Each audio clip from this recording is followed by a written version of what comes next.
The smell of charcoal and barbecue sauce should remind you of summer afternoons and childhood memories.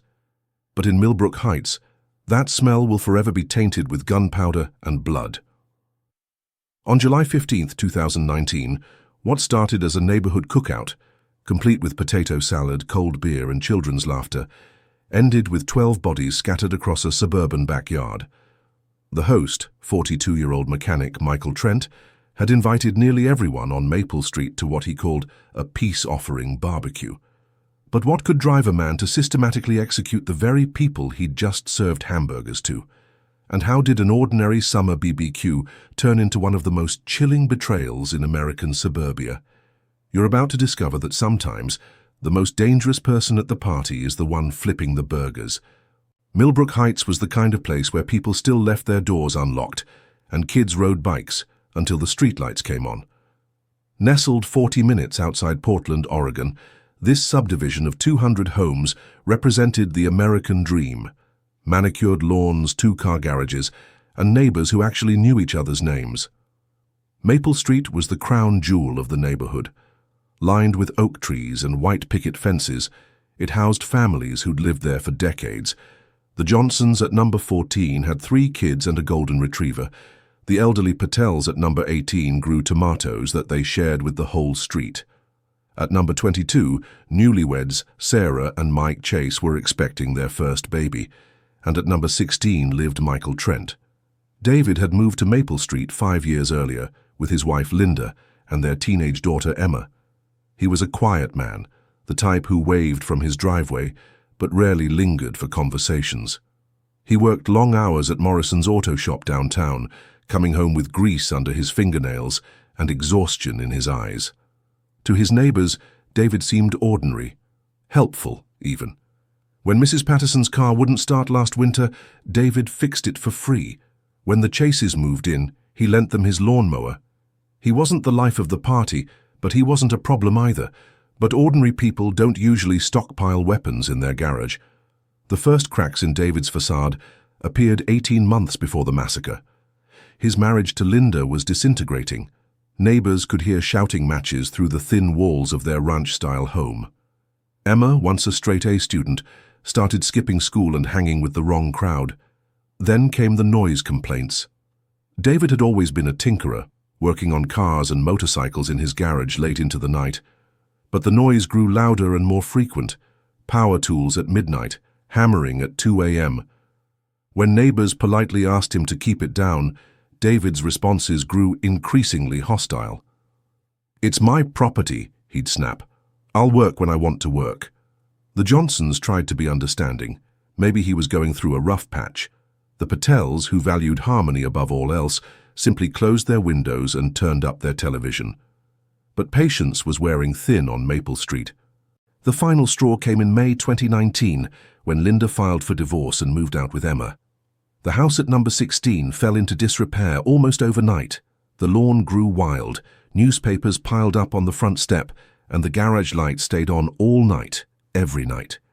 David was spiraling and everyone could see it, but what no one realized was that he was also planning. In the weeks following Linda's departure, David's trips to sporting goods stores became frequent. He purchased 2 hunting rifles, a semi-automatic pistol, and enough ammunition to supply a small army. When clerks asked about his hunting plans, David was vague. "Just getting prepared," he'd say with a smile that never reached his eyes. He also began watching his neighbors more carefully.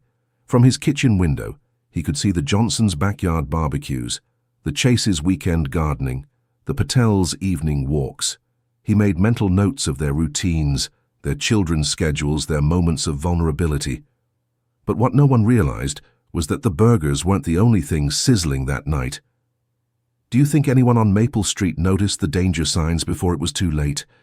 The warning signs were all there, the late-night noise, the failing marriage, the increasingly erratic behavior. But hindsight is always 20/20, isn't it? You're 4 minutes into this story and we're just getting started. These deep-dive investigations take weeks to research and days to produce. The least you can do is hit that subscribe button. Don't just watch silently while we uncover these hidden cases. Your subscription literally keeps these stories alive. The first week of July brought a heat wave to Millbrook Heights. Temperatures soared into the triple digits, and the whole neighborhood felt like it was under siege. Air conditioning units hummed overtime, kids splashed in backyard pools, and the evening air shimmered with barbecue smoke from a dozen different grills. It was during this oppressive heat that Michael Trent made his move. On July 10th, handwritten invitations appeared in mailboxes up and down Maple Street. The stationery was nice, cream-colored paper with David's neat handwriting in black ink. The message was simple. Dear neighbors, I know things have been difficult lately, and I want to make amends. Please join me for a backyard barbecue this Saturday, July 15th at 6 p.m. I'll provide all the food and drinks. Consider it my peace offering to the best neighbors a guy could ask for. Hope to see you there. Michael Trent, 16 Maple Street. The response was mixed. Some neighbors, like the Johnsons, saw it as a positive sign. Maybe David was finally ready to be part of the community again. Others, like elderly Mr. Rodriguez at number 20, were skeptical. David had never shown interest in socializing before. Why now? But in a neighborhood where people still believed in second chances, most decided to give David the benefit of the doubt. Besides, it was too hot to cook inside, and free food was free food. Linda Brennan, reached by phone at her sister's house across town, would later tell investigators that the invitation surprised her. David never liked entertaining, she said. He barely tolerated the neighbors when we were married. A barbecue was completely out of character, but David was counting on that neighborly benefit of the doubt. While his invited guests debated whether to attend, he was making final preparations that had nothing to do with hamburgers and hot dogs. In his garage, David had constructed what investigators would later describe as an arsenal. 2 Remington hunting rifles, a Glock 19 pistol, and over 500 rounds of ammunition were organized with military precision. He'd spent hours cleaning and testing each weapon, ensuring they would fire without malfunction when the time came. David had also mapped out his backyard with tactical awareness. He knew exactly where each neighbor would likely stand, which fence sections offered escape routes, and how long it would take police to respond to emergency calls. His backyard, once a place for Linda's flower garden, had become a killing field in his mind. The morning of July 15th dawned clear and hot. David woke at 5 a.m. and began his preparations. He set up folding tables on the patio, arranged lawn chairs in a semicircle around his deck, and filled coolers with ice and beer. To any observer, he was simply preparing for a neighborhood gathering. But David's real preparation was happening inside the house. He laid out his weapons on his bedroom dresser, loading each one with methodical precision. He placed boxes of ammunition in strategic locations, some near the back door, others by the kitchen window. He even wrote what investigators would later describe as a manifesto, though its contents were never released to the public. By 4 p.m., the smell of charcoal was drifting across Maple Street. David had started the grill early, cooking hamburgers and hot dogs with the same methodical precision he'd used to prepare his weapons.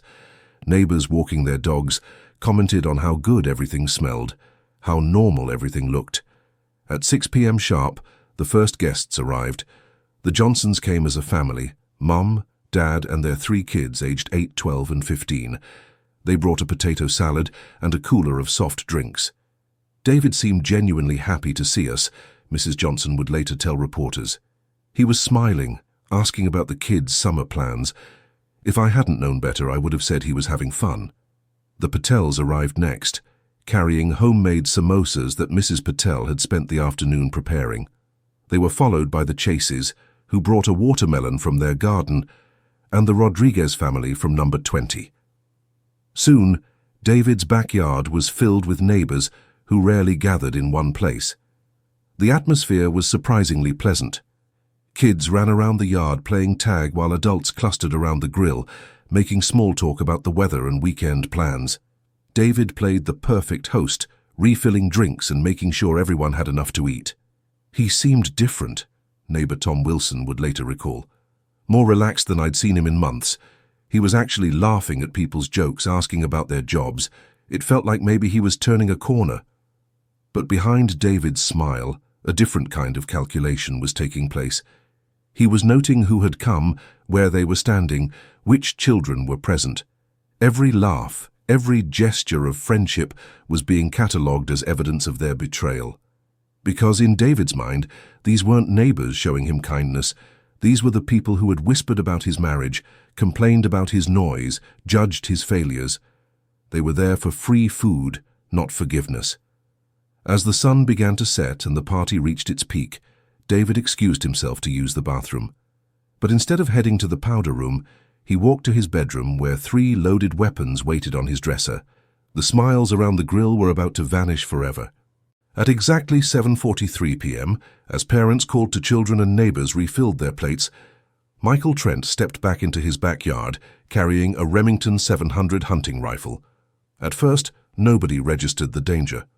Tom Wilson, who was standing near the grill flipping a burger, actually joked, "Hey David, planning to hunt some rabbits later?" Several people chuckled, but David's expression had changed completely.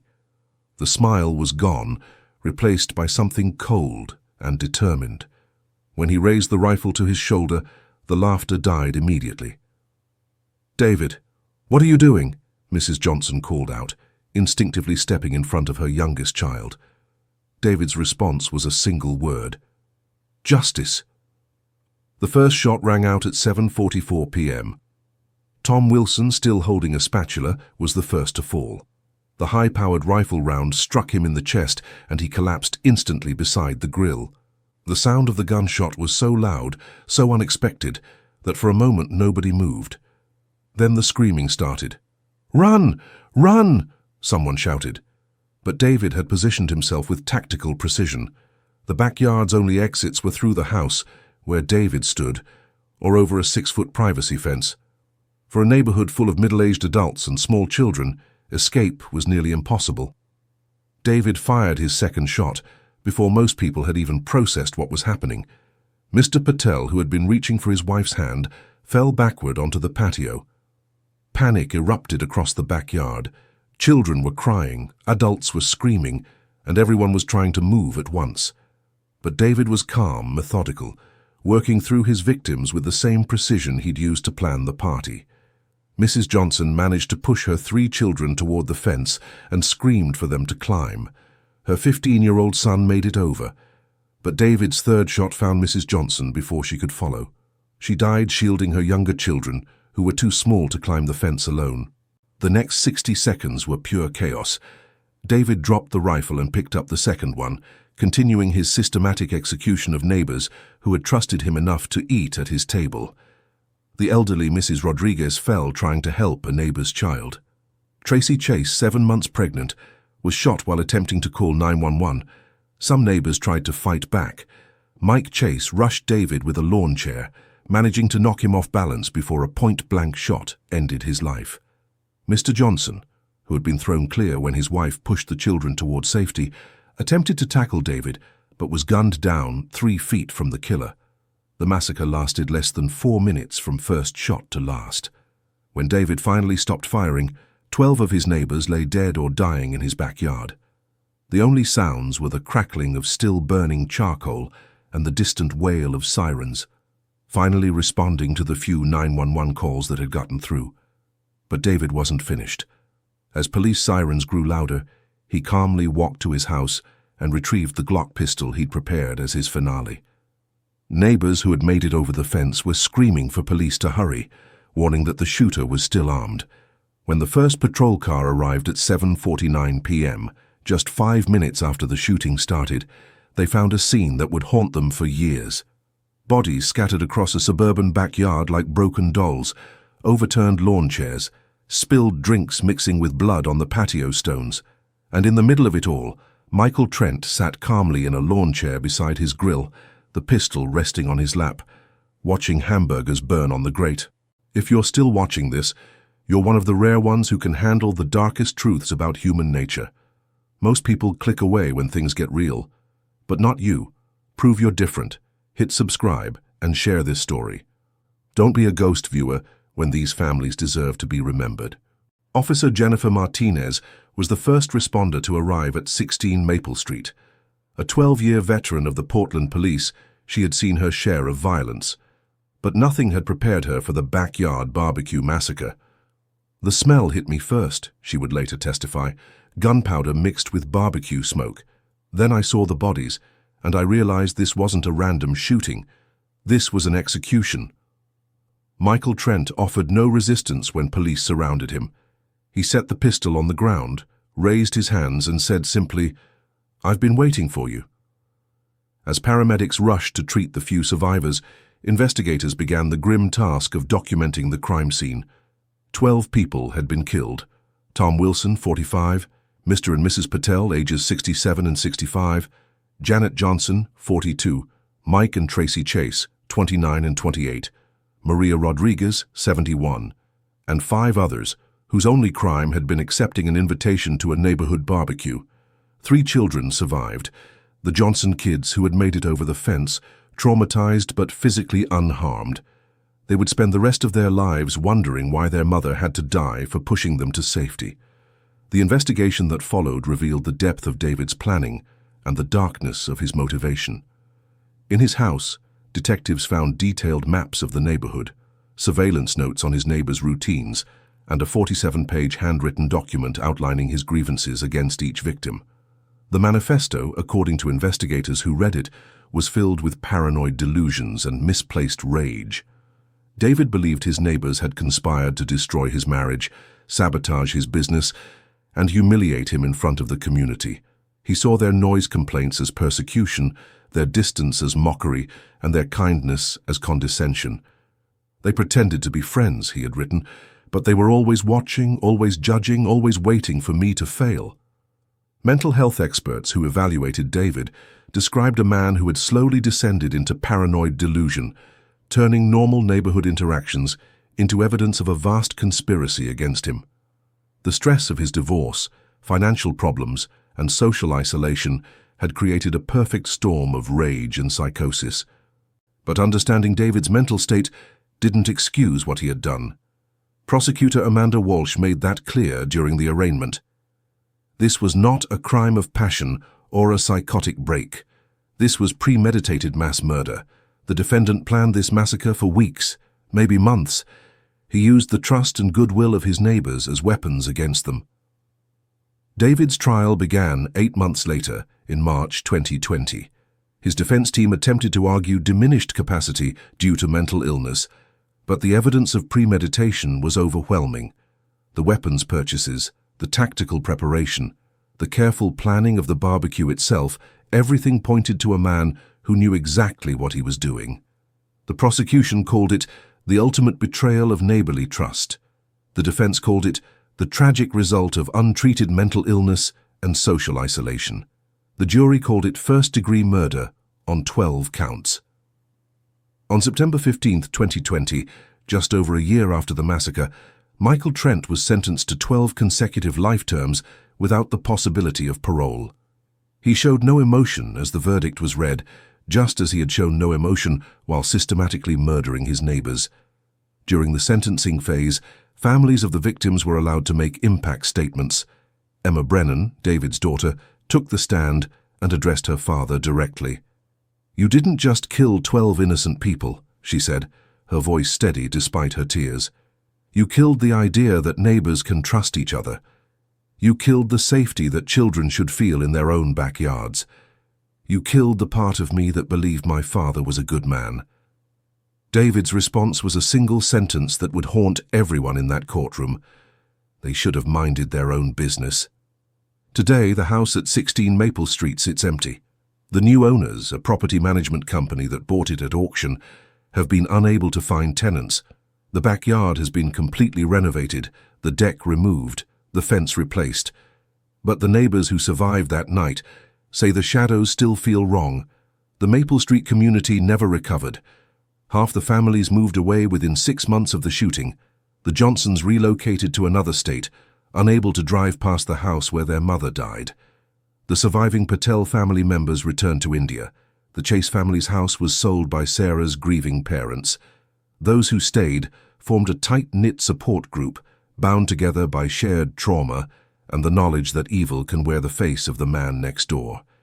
They installed security systems, organized neighborhood watch programs, and never again took neighborly kindness for granted. Was this premeditated evil, or the explosion of years of hidden rage and mental illness?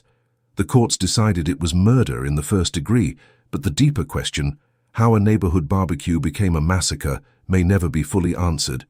If you want deeper, uncut stories too dark for YouTube, cases that dive into the psychology behind these shocking murders, join our insider community. The link is in the description below, and if you want to understand what drives people like Michael Trent to commit unthinkable acts, grab our new book, The Killer's Mind, Psychology Behind Shocking Murders. It costs less than a coffee, but could change how you see the world around you. A backyard barbecue should be the safest place to laugh with neighbors, share a meal and build community. But here, it became a death trap designed by a man who turned trust into a weapon. 12 people went to that barbecue expecting hamburgers and friendship. None of them came home. Their families want you to remember their names, their lives, their final moments of trust and kindness. The least you can do is subscribe to make sure their stories aren't forgotten. Tell me in the comments, after hearing this story, would you still accept an invitation to your neighbor's table? Would you trust the person flipping burgers at the grill next door? Because sometimes the most dangerous person at the party is the one serving the food.